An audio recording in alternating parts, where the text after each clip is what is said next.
Apsara poster చూస్తూ ఉన్నారు ఆయన స్టైల్లో కాఫీ తాగుతూ. పోస్టర్ బాగుంది సార్. సార్ ఇది మంచి అందమైన అమ్మాయిని చూస్తుంటే వచ్చి డిస్టర్బ్ చేసారు ఇలాగా. డిస్టర్బ్ చేయటం మా పని, డిస్టర్బ్ కావటం కూడా మీకు అలవాటు అయిపోయినట్టుంది కదా. Yes yes. ఎలా సార్ ఇది నాకు అర్థం కదా. అంటే మీ డెన్లోకి అడుగు పెట్టగానే రొమాంటిక్ అండ్ సెక్సీ, మేము బయట నుంచి వచ్చిన మూడు మొత్తం మారిపోయింది మాది. కంప్లీట్ ఒక సీరియస్ న్యూస్ చేస్తుంటాం, సీరియస్ ఇంటర్వ్యూలు చేస్తుంటాం మేమంతా. మీ డెన్లోకి అడుగు పెట్టి పోస్టర్లు ఇవన్నీ చూడగానే ఒక రొమాంటిక్ మూడ్ వచ్చేసింది మాకు. అలా రావాలనే కదా. అంటే అందరూ మామూలుగా ఫోనుల్లో దాచుకునేది నేను పెద్ద బ్లోబ్స్ చేసి పెట్టాను ఆఫీస్లో.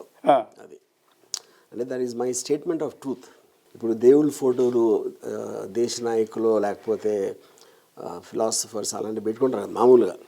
దానికి విరుద్ధంగా అంటే మేము మోటివేషనల్ ఫొటోస్ పెట్టుకుంటున్నాం. ఓషో లేకపోతే ఇంకొకళ్ళు బాబాలు, స్వామీజీలు, పీఠాధిపతులు వీళ్ళవి పెట్టుకుంటాం. అదే ఇప్పుడు ఎవరి ఇష్టం వాళ్ళది. అంటే I'm not saying that is correct or wrong. The point అప్పుడు నాకు మోటివేషన్ ఏమనిపిస్తే నాకు ఏముంటుందంటే పవర్ఫుల్ మెన్, బ్యూటిఫుల్ విమెన్ అనేది నా మోటివేషన్. ఎట్లా సార్ అంటే కాఫీ తాగుతూ జస్ట్ అలా పోస్టర్ చూస్తుంటే ఆ ఫీల్ వేరుగా ఉంటుందా? అంటే ఐ మీన్ మీ మూడు. ఇప్పుడు మీరు కూడా మా వాళ్ళు కదా, మీకేం ఫీలింగ్ ఉంటే నాకు అదే ఉంటుంది. దాని అక్కడ సెపరేట్గా ఉంటుంది. కానీ చాలా మంది చెప్పం కదా, మేము దాచుకుంటాం. అది చెప్తున్నా. వరం గారు ఓపెన్గా చెప్పేస్తున్నారు. మేము కూడా పక్కెళ్ళి మొబైల్లో చూసేది అదే. నేను అదే చెప్తున్నా. మొబైల్లో దాచుకునేది నేను గ్లోబ్స్ పెట్టాను. అప్సరా సాక్షిగా హ్యాపీ న్యూ ఇయర్. మీకు నచ్చదు కదా సార్? Thank you. నచ్చదు కదా. అంటే ప్రతి year same old year. New year ఏముంటుంది, 31st తాగేసి పొద్దున్న లేచిన తర్వాత మళ్ళీ ఓల్డ్ ఇయర్ ఉంటుంది. ఏదో న్యూ ఇయర్ అనేది మనకు ఇల్యూజన్ అంతే. నాలాంటి వాళ్ళకి మీకు ఓల్డ్ ఇయర్లో ఉన్న ప్రాబ్లమ్స్ మీతో పాటు న్యూ ఇయర్లోకి వస్తాయి కదా. అవి పోకుండా అప్పుడు ఏంటి న్యూ ఇయర్ ఊరికనే బాగా రాత్రి అంతా తాగడానికి ఒక ఎక్స్క్యూజ్. న్యూ ఇయర్కి అంతకన్నా ఇంపార్టెన్స్ లేదు. ఓకే, ఆ ఓల్డ్ పీపుల్, ఓల్డ్ ఆలోచనలు ఉన్న నాలాంటి వాడికి ఏమన్నా హ్యాపీ న్యూ ఇయర్ చెప్తారు పోనీ? నాలాంటి వాళ్ళకి మీకు హ్యాపీనెస్ వస్తుందంటే చెప్తాను. దానికి నాకు పోయింది హ్యాపీ న్యూ ఇయర్. అంతే తప్ప మీకేం ఇంట్రెస్ట్ ఉండదు. నేను చెప్పాను కదా ఇప్పుడే, హ్యాపీ న్యూ ఇయర్కి ఓల్డ్ న్యూ ఇయర్కి ఏమి తేడా ఉండదు అన్నాను. సరే సార్, ఇప్పుడు యాక్చువల్లీ మీ డెన్ దగ్గరికి వచ్చినప్పుడు మీరు అప్పటికి నిద్ర లేవలేదు. మేము ఈ డెన్ చుట్టూ తిరుగుతున్నాం రహస్యంగా. వెనక ఒక హోల్ ఉంది. ఆ హోల్లోంచి కన్ను పెట్టి చూసాం. చూస్తూ ఒక ఇన్ఫర్మేషన్ లీక్ అయింది మాకు. ఓకే, ఒక చాలా సీరియస్ మ్యాటరు, మీకు కూడా తెలియంది. అది మీరు బయటికి చెప్పండి.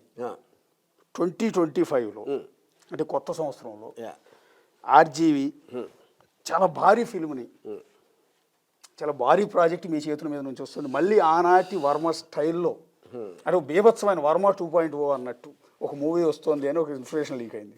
Definite correct. అది దాని డీటెయిల్స్ చెప్పలేను, బట్ అది కరెక్ట్. అది అంటే నా ఉద్దేశంలో I think it will be the biggest film of my career. అంటే బిగ్గెస్ట్ ఫిల్మ్ అంటే బడ్జెట్ విధంగాను లేకపోతే స్టార్ కాస్ట్ అనేది అదే కాదు, అది కూడా ఉంటుంది. కానీ అన్నిటికన్నా ఎక్కువ సబ్జెక్ట్ మ్యాటర్లో అంత బిగ్ సబ్జెక్ట్ అనేది డెఫినెట్గా ఎవరు చూసి ఉండరు నేను అనుకుంటున్నాను. గత 10 ఏళ్లలో వర్మ గారు తీసిన సినిమాలన్నీ ఒక విధంగా చెప్పాలంటే చిన్న సినిమాలు, లో బడ్జెట్ సినిమాలు.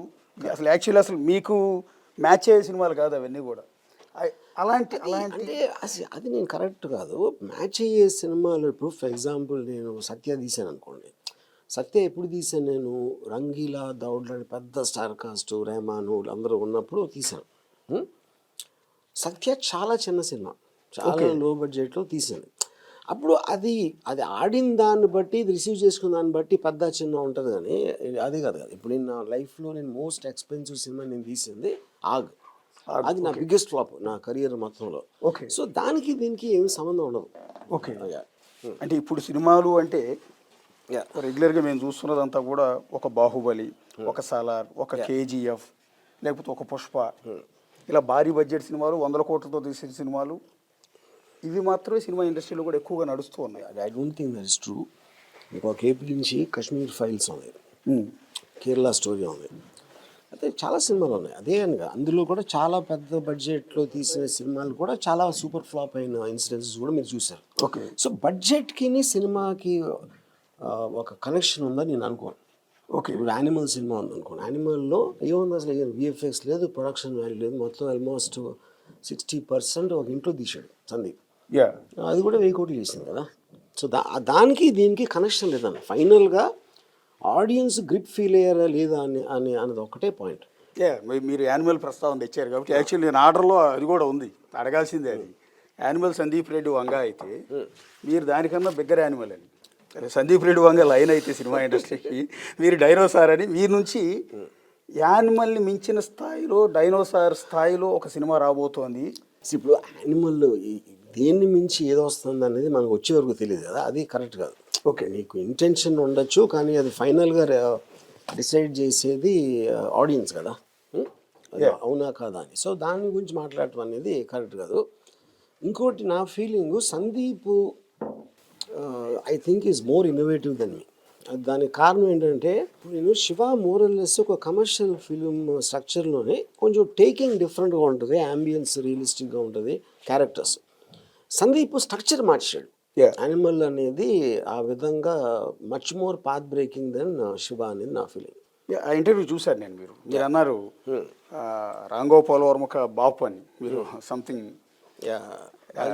కరెక్ట్ అన్నారు. సో అక్కడ అనిపించింది ఏంటంటే, ఇప్పుడు సందీప్ రెడ్డి వంగ ఈరోజు వైలెన్స్తో కూడిన యానిమల్ తీసి మీరు అన్నట్టు 1000 కోట్లు వసూలు చేశాడు, బెగ్గర్ సినిమా అయ్యి ఉండొచ్చు. అర్జున్ రెడ్డి టేకింగ్ అవ్వచ్చు, ఇవన్నీ చూసాం. వీటన్నిటికీ మూలం ఆ టేకింగ్ కానీ, ఆ విధానం కానీ, హీరోని ఆ టైప్లో చూపించవచ్చు అన్న ఆలోచన 30 ఏళ్ల క్రితం మీరే మొదలు పెట్టారు కదా. తప్పది. ఐ థింక్ నేను అదే చెప్తున్నా, Shiva is a very conventional film. అది ఒక మంచోడు హీరో, ఒక చెడ్డ విలను, ఒక హీరోయిన్, ఒక ఏదో ఒక చిన్న కామెడీ, అక్కడ పాటలు గేట్లు, అంతే. అది చాలా ట్రెడిషనల్ ప్యాటర్న్. అది ఇందాక చెప్పినట్టు టేకింగ్ మొలాన అదొక కల్ట్ క్రియేట్ చేసింది. Okay, Sandeep screen play structure మార్చాడు. ఇప్పుడు అలాంటి రణబీర్ కపూర్ లాంటి క్యారెక్టర్ని హీరోగా చూస్తారు ఆడియన్స్ అనేది ఇంతవరకు యానిమల్ వచ్చేవరకు ఎవరికి అసలు రాలేదు. సో ఆ విధంగా ఇట్ ఈస్ వెరీ ఇన్నోవేటివ్ అంటున్నాను. నేను అన్నది ఏంటంటే కాన్సెప్ట్ గురించి, టేకింగ్ గురించి అండి. నేను ఏమంటానంటే, సినిమాలో వైలెన్స్, ఫైట్స్, లేకపోతే ఇది మీరు ఆ రోజుల్లోనే మొదలుపెట్టారు, ఇప్పుడు దాన్ని ఫాలో అవుతున్నారు వీళ్ళందరూ అంటున్నారు. ఐ థింక్ సందీప్ చాలా హార్డ్ కోర్ వైలెన్స్, శివాలో చాలా సటిల్గా ఉంటుంది. బికాజ్ శివ మొత్తంలో నాకు గుర్తుంది ఒక్క చోట బ్లడ్ కనిపిస్తుంది. యానిమల్ అంతా బ్లడ్ ఉంటుంది. అది డిఫరెన్స్. అంటే ఇప్పుడు ఉన్న సినిమాలు అన్నింటిలో వైలెన్స్ కదా సార్ బేసు.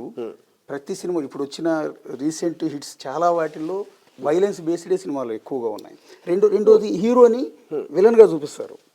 అంటే స్మగ్లర్ అయి ఉంటాడు, మాఫియా డాన్ అయి ఉంటాడు, కిల్లర్ అయి ఉంటాడు. ఫస్ట్ నుంచి ఉంది కదా మీకు. 75 టైంలో 72 దీవార్ వచ్చినప్పటి నుంచి ఉంది అది. అమితాబ్ బచ్చన్ గారి బిగినింగ్ ఫిల్మ్స్ అన్నిట్లో కూడా డాన్ కానీ, దీవార్ కానీ, అట్లా అన్నిట్లో కూడా విలనే కదా. విలన్ అంటే ఇప్పుడు ఒక ప్రతి మనిషికి ఆడికి లోపల ఒక రెబెల్ ఉంటాడు.